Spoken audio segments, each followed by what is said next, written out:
Welcome back to This Day. It's time to find out what's going on with Village Management Services. Joining me now is Siobhan Foster with the CEO Update. It's so nice to see you again. Thank you, Bobby. Last time I saw you was actually on Halloween and you were dressed up as a referee. And I thought it was so cute. You had a whistle and everything. I did. So did you have a good Halloween? Did you do anything for the evening? The highlight was the work parties here. So. That was very cool. I actually have not been involved, a part of something like that before. So I thought that was just so much fun. It was really nice. So Thanksgiving's coming up. Any plans for you? Just a quiet, yeah, so you'll stay in town? weekend, yes. Yeah. I always love, one of my favorite traditions is, we don't do it so much lately because now I've kind of taken over the cooking, but when it used to be my mom did all the cooking, then me and my family, we would go out for a hike in the morning. Oh, that's and nice. I absolutely just to earn your calories. That. Yeah. So, and the last time you were here, we were talking about the Health and Wellness Expo. How did that go? Very, very well attended. There was a good turnout. Well appreciated. Oh, yes. That's great. Is there anything that residents were saying or any of the people in the booths, did they say about the event? They really appreciated the chance to get flu shots if they needed them and things like that. Oh, that's good. That's so great.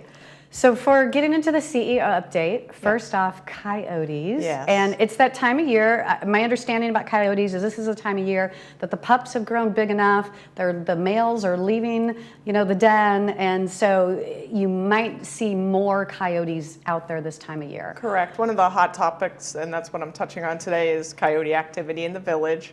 And we just want to remind everyone that coyotes are found everywhere in Orange County.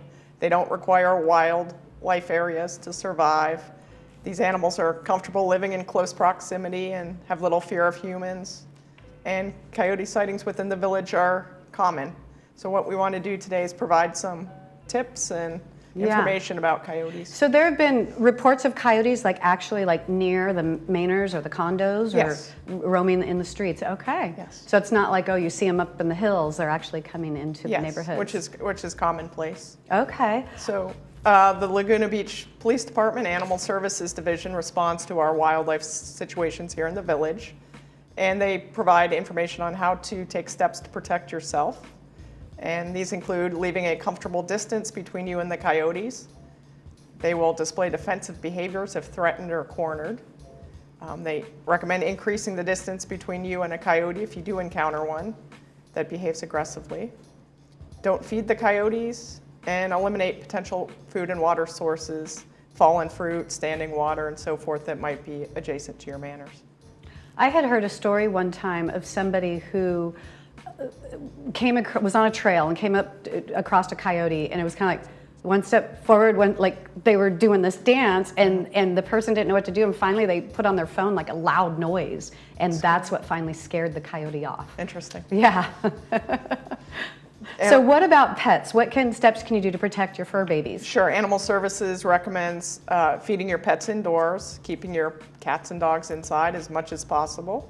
Supervise them closely when on walks or on outside patios and so forth.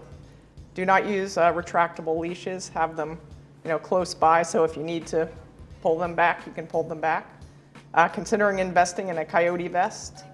This helps buy time that was for something an I animal. only recently found out was such a thing. What a great idea. So that way, if a coyote did surprise you and tried to grab, especially a small dog, then the vest, I guess it's sort of like a porcupine. Right, It'll poke them so they can't really grab the dog. And that's kind of a new trend. Yeah, what a great idea. And then they also say to pick up waste from your animals because that scent can attract coyotes.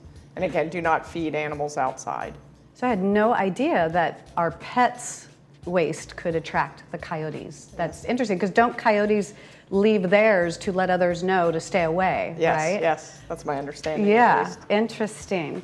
And then, and so then you mentioned that if you do see, you have there's a program on. There's a recent interview. Host Cindy Whitney, who does Discovering Laguna Woods Village, interviewed David Petrella, the Laguna Beach Animal Service Officer assigned to the village to help increase awareness. The bit.ly link is on the screen in front of you.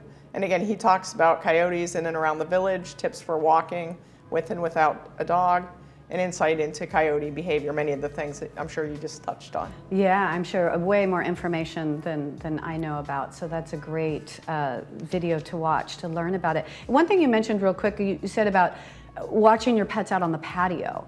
I'm assuming that's like the ground floor patios. Like if you have one that's up higher. I would hope so, yes. Yeah, unless it's a cat and the cat's going to jump off. Yes. But yeah, okay.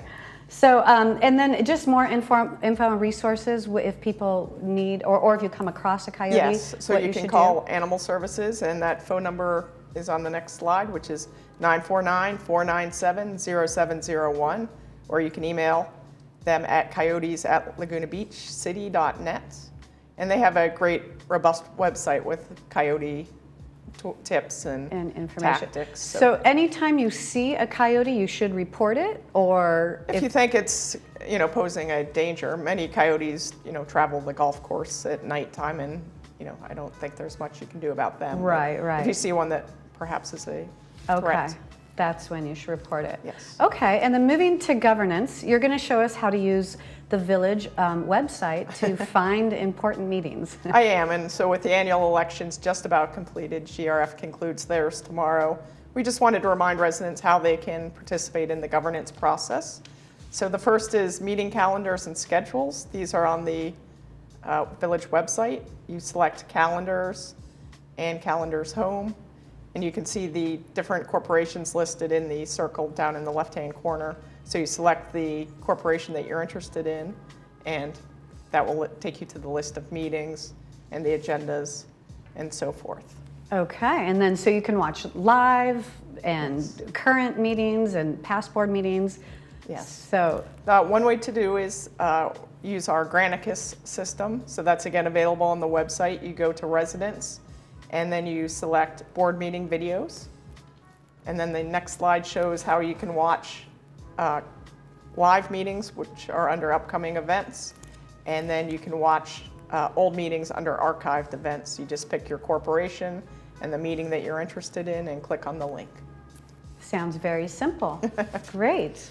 And then you can also watch some meetings via Zoom. Yes, all of the open board meetings and many of the committee meetings are broadcast or televised via Zoom. You look for the Zoom meeting link in the open forum section of the respective board or committee posted to our calendar section. And then you just click on the Zoom link prior to the meeting and select the launch meeting prompt when given. And then, great. And then it won't ask you for a password or No. anything. You just bypasses that step on Yes. other Zoom call, like they do on other Zoom calls. Correct. Okay, great. And then this is great. I mean, you can also watch the meetings right here on TV6. Yes, all monthly open board meetings are broadcast live. So this morning we'll begin at 9:30 with the Golden Rain Foundation. And then all board meetings are replayed the following Thursday at 1:30 p.m. and the following week on Wednesdays at 6 p.m. So they're available a few times. Oh, that's great. I love that. You have different opportunities to catch it.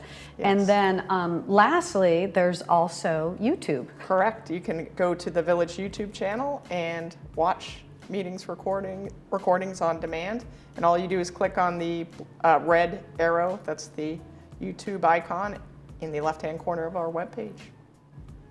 Oh, great. That makes it really easy. It does. So, and then there's something new that VMS has implemented with regards to realtors. Yes, Tell us we about this. really have emphasized our relationship with our real estate community. So that's brokers, real estate agents, and escrow agents. So in October, Community Services launched a new communications plan to share relevant governance activity with that sector of our community.